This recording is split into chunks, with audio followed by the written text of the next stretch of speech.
Good morning, all your students present in this online class. This is Harish Gangwar, and today I am explaining the last part 7 of the story A Horse and Two Goats. I hope everyone is good at home, and let's proceed. So, open your books and see the explanation very well. Don't skip the video, watch full video, and press like and comment also.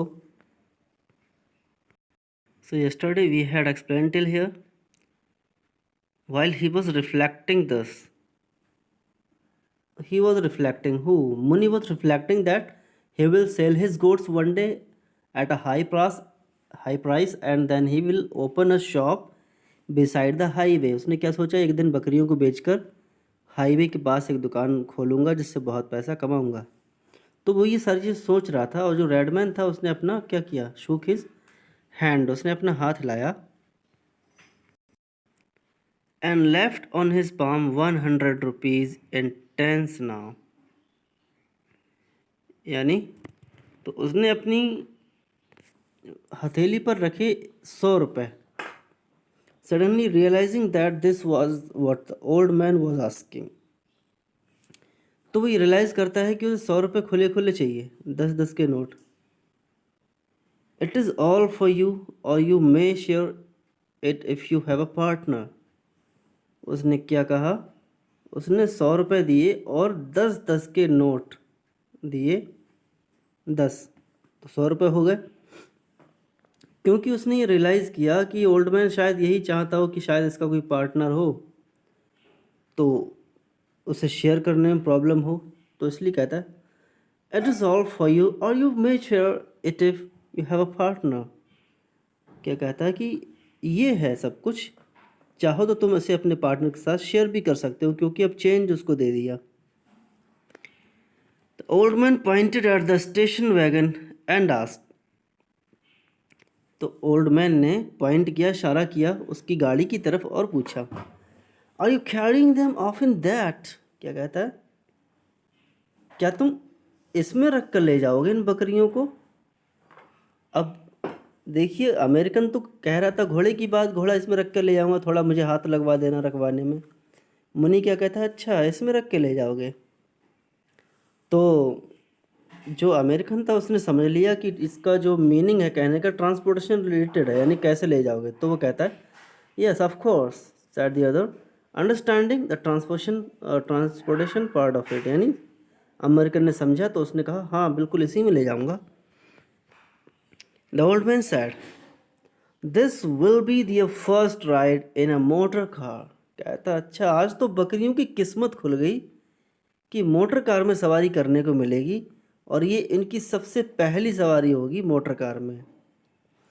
Carry them of after I get out of site. क्या कहा उसने, उन्हें ले जाना जब मैं यहाँ से गायब हो जाऊँ, उन बकरियों के सामने से मैं गायब हो जाऊँ तब उन्हें ले जाना। Otherwise they will never follow you, वरना तुम्हारे साथ वो नहीं जाएंगी। But only me even if I am travelling on the path to यमलोका।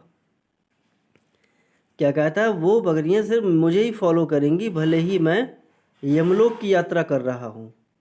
वो कहता है कि अगर यमराज के घर की भी यात्रा करने चल पड़ूँ तो ये बकरियां पीछे नहीं जाएंगी, मुझे ही फॉलो करेंगी। इसलिए ऐसा करना, जब मैं यहाँ से गायब हो जाऊँ तो तुम इन बकरियों को अपनी गाड़ी में रखकर ले जाना। He loved at his own joke, यानी मुनि हंसा अपनी ही बात पर कि भले यमलोक चला जाऊँ लेकिन बकरी साथ में जाएंगी। brought his palms together in a salute, turned round and went off। यानी वो वहाँ से घूमकर चला गया। and was soon out of sight beyond a clump of thicket। और वो जल्दी ही वहाँ से गायब हो गया एक थिकेट के पीछे। क्लम्प ऑफ थिकेट यानी एक बड़ा झुंड था पेड़ों का, झाड़ियों का, उसके पीछे वो गायब हो जाता है। मुनि वहाँ से अब चला जाता है। मुनि ने सोचा कि अब 100 रुपये मिल गए और बकरियों को मैंने बेच दिया, वो बकरियों को रखकर उसमें ले जाएगा। लेकिन बेचारा अमेरिकन, वो सोचता है कि बताओ इसने भले आदमी ने ये घोड़े की स्टैचू उठवाई तक नहीं, मैं अकेले से कैसे रखूँगा। बहुत मेहनत की बेचारे ने, जैसे तैसे सीमेंट छुटाया होगा, जैसे तैसे उसे रखा होगा, उस पर तोड़ कर छुटा कर। देखिए आगे। The red man looked at the goats grazing peacefully and, उसने देखा कि जो बकरियां हैं बहुत आराम से चर रही हैं घास। Perched on the pedestal of the horse, as the westerly sun touched off the ancient faded colors of the statue with a fresh splendor, he ruminated. Perch मतलब sat, sat on the pedestal, वो घोड़े के pedestal पर बैठा रहा, और जैसे जैसे वो सूरज जा रहा था, उसने सूरज की जो लाइट थी एंशियंट फेडेड कलर्स को, यानी घोड़े के जो रंग थे उसको छूते हुए चली गई।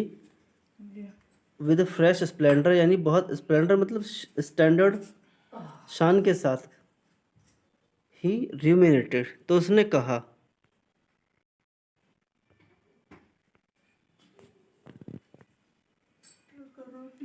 रूमिनेटेड मीन्स ही थॉट, उसने सोचा, क्या सोचा? He must be gone to fetch some help I suppose, क्या कहता है? अच्छा, I suppose that he is going to the village and he will be back with some person to help to put the horse into the wagon। वो सोचता है कि शायद किसी को बुलाने गया है जिससे घोड़ा गाड़ी में रखने में आसानी हो। and settle down to wait, और बैठा बैठा इंतज़ार करता रहा। when a truck came downhill he stopped it and got the help of a couple of men to detach the horse from its pedestal। तो उस रास्ते से एक ट्रक आया, उसमें बहुत सारे लोग थे बैठे हुए, उनसे हेल्प ली, उस हॉर्स को डिटैच किया, अलग किया उसके पेडेस्टल से, और अपनी स्टेशन वैगन में गाड़ी में रख लिया। He gave them 5 rupees each, यानी जितने लोगों ने हेल्प की सबको 5-5 रुपये उसने दे दिए, 4-5 लोग होंगे, 5-5 रुपये दे दिए।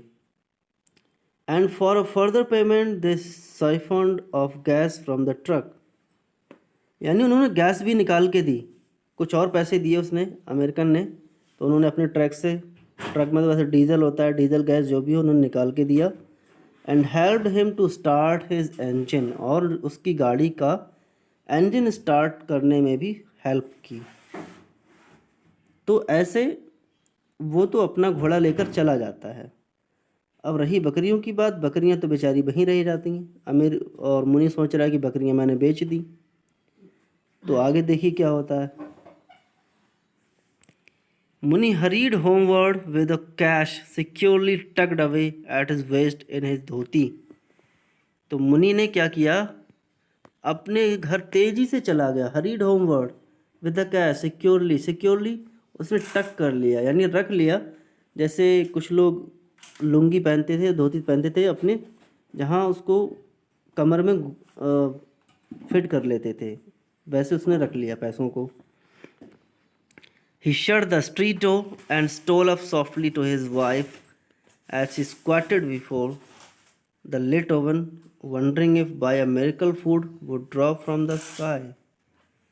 तो उसने क्या किया, सामने घर का दरवाज़ा बंद कर लिया बहुत जल्दी से, और अपनी वाइफ से चुपके से बोला, क्योंकि उसने वो स्क्वाटेड बिफोर यानी बैठी हुई थी, ज़मीन पर बैठी हुई थी उस जलती हुई भट्टी के सामने, आग के सामने, ओवन के सामने, वंडरिंग, और वो ये सोच रही थी, उससे हैरानी हो रही थी कि क्या अब कोई चमत्कार होने वाला है जो आसमान से खाना बरसने लगेगा। क्योंकि जिस तरह से मुनि उससे बात करने वाला था, वो एक्साइटेड था कि 100 रुपये मिल गए, तो वो यही सोच रही थी। मुनि displayed his Fortune for the day, तो मुनि ने दिखाया कि आज के दिन हमें क्या मिला है, हमारी किस्मत इतनी अच्छी है कि 100 रुपये मिले। She snatched the notes from him, counted them by the glow of the fire and cried। तो उसने पैसे छीन लिए, तुरंत तुरंत उसके हाथ से छीन लिए, उन्हें गिना और बोलने लगी, 100 rupees, how did you come by it. कहती 100 रुपये, पूरे 100 रुपये तुम्हें कहाँ से मिलेगी। हैव यू बीन स्टीलिंग, अच्छा चोरी की है तुमने, चोरी कर रहे हो इतने दिनों से, वो ये सोचती है। तो मुनि ने फिर कहा, सफाई दी उसने, I have sold our goods to the red faced man. कहा कि एक लाल मुंह वाला आदमी था, लाल चेहरे वाला, उसको हमने बकरियां बेच दी। He was absolutely crazy to have them, gave me all this money and carried them off in his motor car। कहता है बिल्कुल क्रेजी हो गया था बकरियों को लेने के लिए, बिल्कुल पागल हो गया था उनके लिए। उसने मुझे इतना सब रुपया दिया है और उन्हें गाड़ी में ले गया। किसमें? गाड़ी में। सोचो, बकरियों गाड़ी में बिठा के ले गया है। Hardly had these words left his lips when they heard bleating outside. अब देखिए, उसने मुश्किल से ही ये बातें कही होंगी और तभी क्या हुआ कि बाहर, दरवाजे के बाहर उसने ब्लीटिंग सुनी, यानी बकरियां आ गईं उसके पीछे पीछे और वो मिमियाने लगी वहाँ पर। She open the door and saw the two goats at her door. तो दरवाज़ा खोला तो बकरियां बाहर खड़ी थीं। अब उसकी बीवी का जो गुस्सा था वो तो बिल्कुल 7वें आसमान पर चढ़ गया, बिल्कुल गुस्से से फट पड़ी वो। हियर दे आर, बोली बकरियां तो ये हैं। She said, what's the meaning of all this. बोली इन सब बातों का मतलब क्या है, मैं क्या समझूं? तुम अब डाकू बन गए हो, चोर बन गए हो। He muttered a great curse and seized one of the goats by its ears and shouted। muttered a great curse यानी बकरियों को कोसने लगा, गाली देने लगा बकरियों को, और उसका एक का कान पकड़ लिया, सीज किया उसने कान, और चीखने चिल्लाने लगा। कान पकड़ के खींचा एक बकरी को, बोला, वेयर इज़ दैट मैन, कहाँ है वो आदमी? Don't you know you are his, तुम्हें नहीं पता कि अब तुम उसकी हो गई हो? तुम्हें नहीं पता कि हमने तुम्हें बेच दिया है? Why did you come back, तुम वापस क्यों आई तुम वापस? The goat only wriggled in his grip. तो जो बकरी थी बेचारी रिगल करने लगी, यानी अपने आप को छुड़ाने की कोशिश करने लगी उसकी पकड़ से।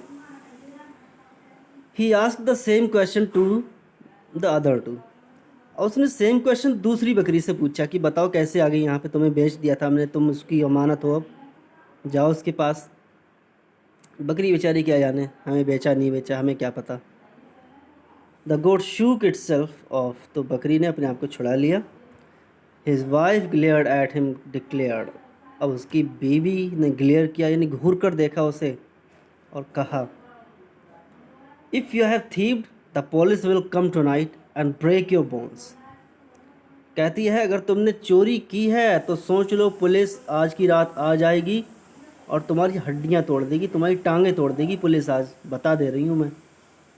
डोंट इन्वॉल्व मी, कहती मुझे मत इन्वॉल्व करना इस मामले में, मुझे तो घसीटना ही मत, चोरी तुमने की है तुम जानो। I will go away to my parents. कहती है मैं तो जा रही हूँ अपने मायके। कह रही मैं मायके जा रही हूँ बस, अब तुम भुगतो, तुम्हारा काम जाने। अब होना तो कुछ भी नहीं था, अमेरिकन घोड़ा ले गया, कौन ढूंढेगा उसे। अब मुन्नी को 100 रुपये मिल गए, लेकिन भाई उसकी बीवी उसे नहीं समझ पा रही है आखिर माजरा क्या हुआ, ये बात तो मुन्नी भी नहीं समझ पा रहा है। तो ये स्टोरी पूरी कन्फ्यूज़न में ही फिनिश होती है, सिर्फ कन्फ्यूज़न ही कन्फ्यूज़न बचता है, सॉल्यूशन है ही नहीं यहाँ पर। बस यहाँ पर स्टोरी फिनिश हो जाती है। बहुत ही अच्छा एन्जॉयमेंट रहा इस स्टोरी में। आई होप सबको बहुत अच्छी लगी होगी। स्टोरी बाकी बहुत ज़बरदस्त है, 7 पार्ट्स में हमने इसको एक्सप्लेन किया, और अच्छी स्टोरी है। अपने और फ्रेंड्स को भी मोटिवेट करिए इस स्टोरी को देखने के लिए, अच्छे से समझने के लिए। शेयर करिए ज़्यादा से ज़्यादा लोगों को, सब्सक्राइब करने के लिए कहिए, जिससे मेरा मोटिवेशन बढ़ेगा, तो वीडियोस और अच्छी आएंगी। यहाँ पर सामने बोर्ड पर भी मैं आपको लिख के एक्सप्लेन करूँगा, ग्रामर पोर्शन एवरीथिंग एकदम क्लियरली पॉइंट टू पॉइंट बात करेंगे। So thanks for watching the video, have a wonderful day.